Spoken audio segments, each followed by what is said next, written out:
Scares me every time. Energy, yes! Oh. And that's why I think I got so emotional.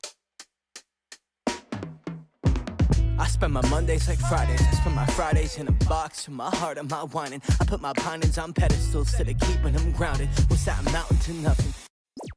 What is up, y'all, and welcome back to another episode of Devvbee Entertainin. We've had some new things happen to us over the past week.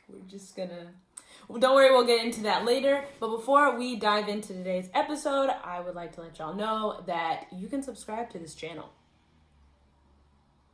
You can subscribe and you can be notified every time we post videos. I do my Devvbee Entertainin series every Monday where I talk about all the stuff that's going on in the media, TV shows, music, all of our favorite stuff.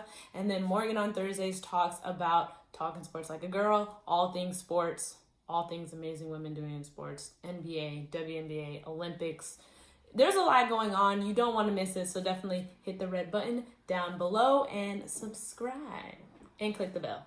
In today's video, we are going to be talking about the Netflix series revamp, Queer Eye, because I watched it for the first time this past weekend and completely fell in love with it. But before we dive into that, we gotta get into On the Record. So I'm about to set my timer for 1 minute, and I'm gonna talk about all the things that happen in the media, some things we gotta catch up on, some things we gotta chat about. So let's get started in 3, 2, 1.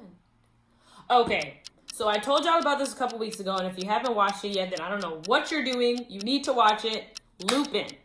I told y'all to watch it because a new season came out. So right now I'm just going to talk a little bit about Lupin 2. Don't worry, I don't have any spoilers, just my reaction.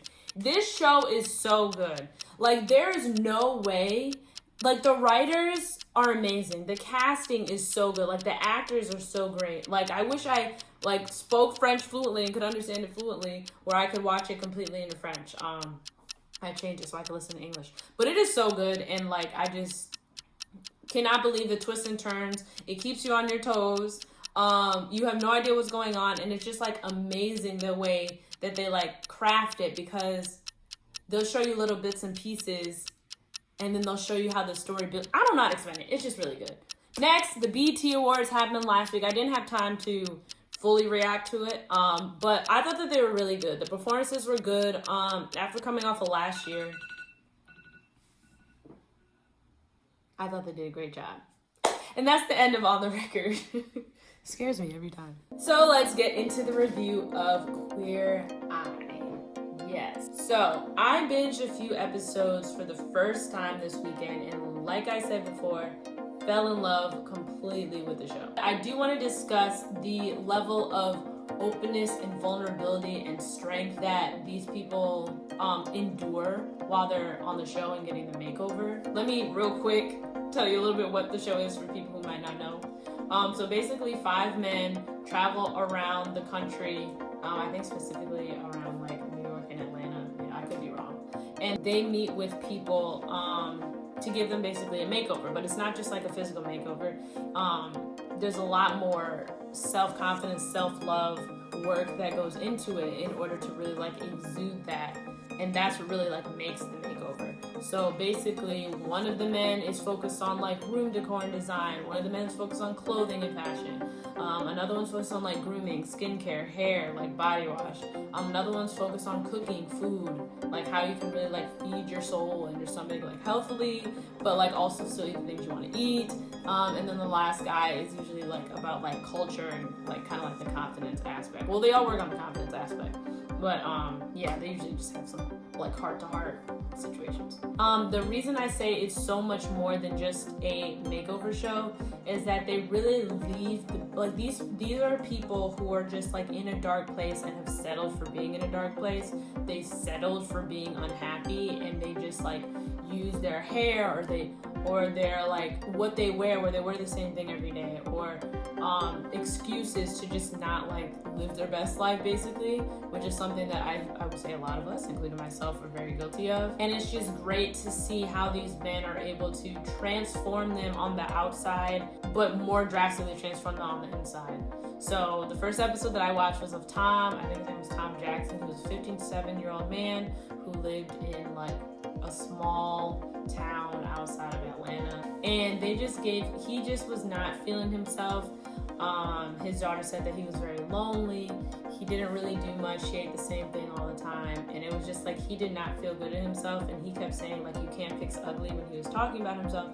And you know, like not only was it his like first encounter hanging out with not just one but 5 gay men, he like really was able to learn about their struggles but also be so open and honest and like became friends with them and like was so touched by like how willing they were to help them. And literally in the end I was out here boo-hooing at the thing because I just was like, so it was such a beautiful story to see him like come out of his shell and just like enjoy being himself. Like he realized he didn't have to change himself to be good enough. And that was a huge thing that I think we all need a little reminder of. It's truly a feel-good show that you definitely gotta watch. And again, we'll probably talk about this more in the upcoming season, but I do want to say that I know that I have been a person that has hidden behind my hair for so long. Like I went on a natural hair journey a long time ago, and that was a big confidence shock for someone who had worn their hair straight their whole life to now wearing it in its natural state, not knowing what I was doing and thinking I was ugly with it,